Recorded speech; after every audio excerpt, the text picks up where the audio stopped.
कागल शहर आणि परिसरात 80वा भारतीय स्वातंत्र्य दिन शनिवारी विविध उपक्रमांनी मोठ्या उत्साहात साजरा झाला। शासकीय, निमशासकीय कार्यालय आणि शाळा महाविद्यालयांमध्ये ध्वजारोहण सोहळा पार पडला।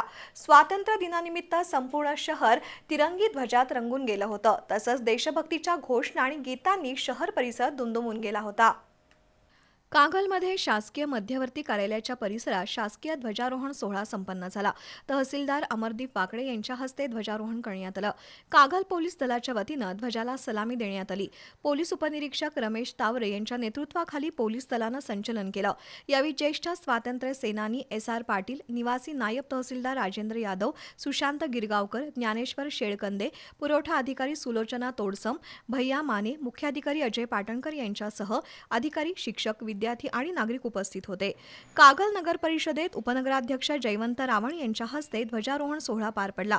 नगराध्यक्षा सविता माने, मुख्याधिकारी अजय पाटणकर यांच्यासह पदाधिकारी, अधिकारी, कर्मचारी, शिक्षक आणि विद्यार्थी उपस्थित होते। कागलच्या ऐतिहासिक गैबी चौकात सार्वजनिक ध्वजारोहण सोहळा पार पडला। नगराध्यक्षा सविता माने यांच्या हस्ते ध्वजारोहण करण्यात आलं। यावेळी उपनगराध्यक्ष जयवंत रावण, मुख्याधिकारी अजय पाटणकर, भैया माने यांच्यासह अधिकारी, कर्मचारी, नागरिक, शिक्षक आणि विद्यार्थी उपस्थित होते। कागल पंचायत समिती कार्यालयात सभापती सुवर्णा पाटील यांच्या हस्ते ध्वजारोहण करण्यात आलं। पंचायत समितीचे गटविकास अधिकारी कुलदीप बोंगे यांच्यासह पदाधिकारी, अधिकारी, कर्मचारी, शिक्षक आणि विद्यार्थी उपस्थित होते।